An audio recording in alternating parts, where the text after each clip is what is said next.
Okay, so here we go. We're going to get a little bit of a quick overview of the civil rights movement. The civil rights movement is probably one of the more interesting topics that we cover all year. I know I've been saying that about every topic we've been talking about, but the civil rights movement is fascinating because we still see the impact of it today and we still feel the impact of the civil rights movement today. So basically, the civil rights movement, roughly 1955 to 1968. In all honesty, you could bring it a little bit earlier to Jackie Robinson starting to play for the Brooklyn Dodgers a few years earlier, and you can bring it well past 1968 if you wanted to argue. I'm just saying roughly 1955 to 1968 if you wanted to give dates to the civil rights movement. What the civil rights movement actually was a political and social movement for equality under the law. So it was not about just saying this is the way it should be. It was about saying we've got to fix things, and we have to fix things by actually changing the laws. And that's really important to understand that they were trying to actually make legislative change. And of course, it is characterized by civil unrest and disobedience. And of course, civil unrest and disobedience is primarily dealing with the idea of nonviolent protest. And we'll talk a little bit more about what nonviolent protest is as we move along. What are some of the strategies that the civil rights workers used? One, sit-ins. Probably the best example of this is the Greensboro Four.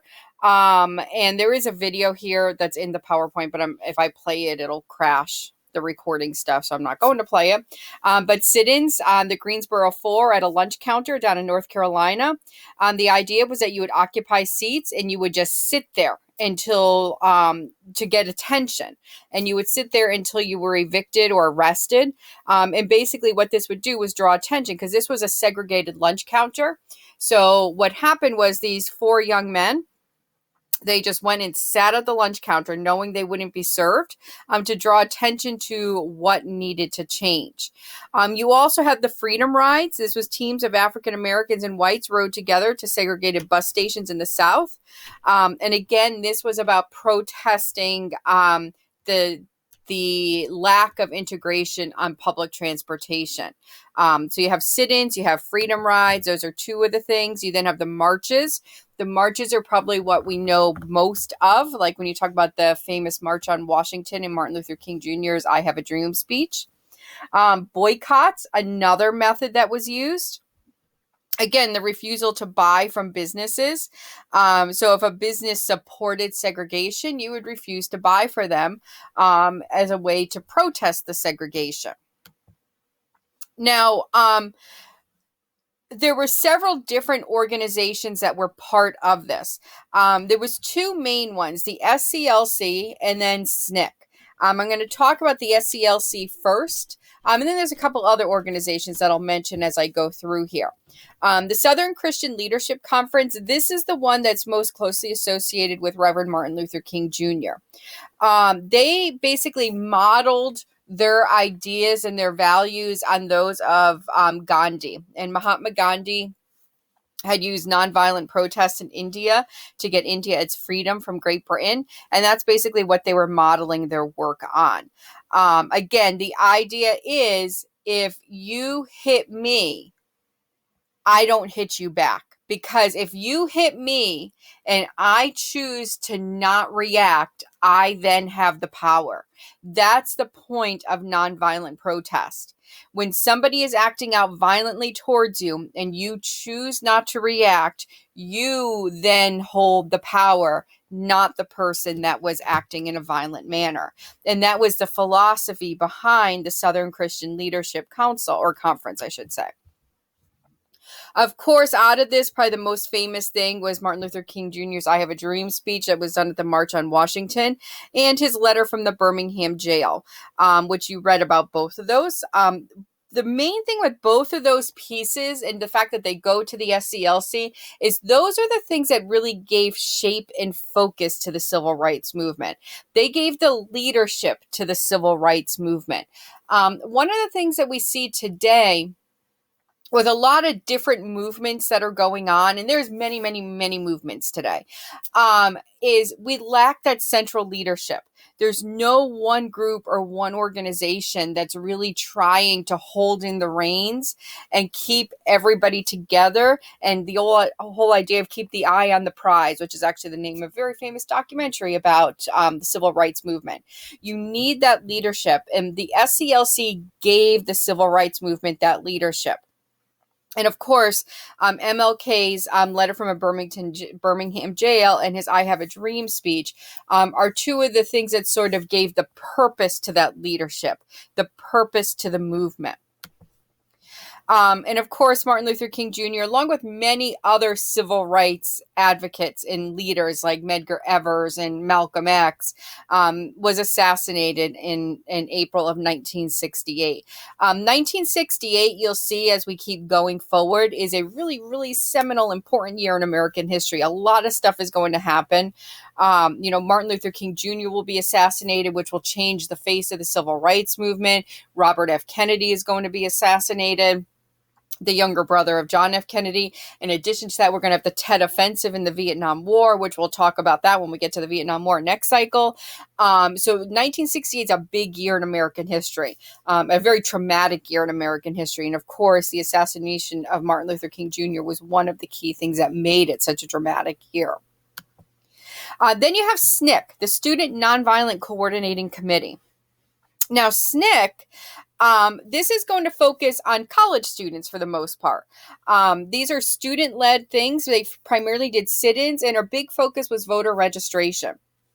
Because one of the things that they realized was that the problem with changing legislation and changing laws in the United States is that too many Black Americans were being blocked from registering to vote. So that if they could work on getting Black Americans registered to vote and then get them out to the polls, that's the path to changing legislation. That's the path to changing laws.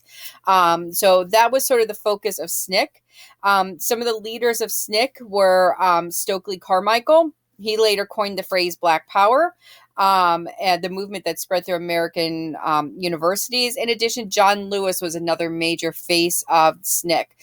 John Lewis is still very active today. He's a senator, I believe. I hope it's a senator, not a congressman, from Georgia. And like I said, still very active today in politics. And again, here are some images of SNCC and the work that they did. These are the sit-ins at the lunch counters, and this was the symbol that SNCC used. That would have been a pin that they wore. The other thing that you can't forget, and this actually ties into Edmund's paper a little bit, is the Nation of Islam is also a part of this, and Malcolm X. And I'm not going to talk a ton about Malcolm X right now. We'll talk more about him as we go along. But Malcolm X takes a very different approach from the SCLC and SNCC. Malcolm X is, he very famously said, "You hit me, I hit you back," type of thing. He didn't believe in nonviolence. He believed that you would show strength by reacting. The significance of Malcolm X is that he eventually does he changes. He evolves. His thinking evolves over time. One, he becomes a Muslim. He wasn't originally Muslim. He becomes Muslim, and when he goes on his pilgrimage to Mecca, he sort of sees the light. He sort of sees a different way of thinking, and that's where he gets in the idea of maybe the violence that I've been promoting wasn't the right way all along. So Malcolm X is such a fascinating character in history, and a very important character because he makes a much bigger difference than most people want to admit. I really believe without a Malcolm X, you couldn't have had a Martin Luther King Jr. You needed the two polar opposites to exist for the civil rights movement to go forward. It's the idea that was talked about in the movie Selma, if any of you saw that, that the alternative of Malcolm X's violence had to exist for people to go along with Martin Luther King Jr.'s nonviolent and legislative changes. So the two of them were so essential. And the reality is both of them realized it. They didn't particularly personally care for each other, but they also understood they needed each other to move the civil rights movement forward because, again, they had to keep their eye on the prize. The ultimate end was what was most important. So they had to sort of use each other and each other's beliefs to move the movement forward. I said move a lot in that sentence. Again, there was a very famous movie made by Spike Lee called Malcolm X. I actually recommend it if you have any interest in Malcolm X, to take a look at the movie. It really does give you a window into who this man really was. Of course, Malcolm X will also be assassinated. The difference with Malcolm X is he's actually assassinated by a member of his own organization, because when he started to move to saying maybe violence isn't the answer, a number of his own followers started to turn on him a little bit, and things started to shift for him. You also have the Black Panthers. The Black Panthers come along later in the civil rights movement. We're talking the mid to late 60s. They organized the poor urban communities. They focus more on Black empowerment. They focused on supporting Black businesses, providing community services, probably most famously the lunch program that they put in place in Oakland. They wanted to stand up to law enforcement. They really sort of focused more on militancy, the idea that revolution was necessary to confront white society. The Black Panthers definitely, like I said, the Black Panthers really start to emerge and become to prominence after the death of MLK. So the end of MLK's life really becomes really significant in how the civil rights movement is going to shift. All right. And again, the Black Panthers are probably going to be the personification of that shift in the civil rights movement. Again, when you talk about Black Power, very famously, 1968 Mexico City Olympics, Tommie Smith and John Carlos, when they won the gold medal in track and field, gold and silver medal, in track and field, gold and bronze, they gave the Black Power symbol on the Olympic as they were getting their medals. Both were ultimately banned from the games. The reason they were banned was because that was a political statement, and you're not supposed to use the Olympics as a political statement. But what they did is they really drew attention from the world to what was going on in the United States through this whole movement. Again, you do see some similarities to stuff that's going on today, particularly when you look at the Colin Kaepernick stuff. The idea of using sports to promote political ideology. And again, like I said, there were some other examples. I'm not going to get into all of this stuff, but other examples of how sports have been used and entertainment have been used to promote political ideas. So I am actually going to stop this one here.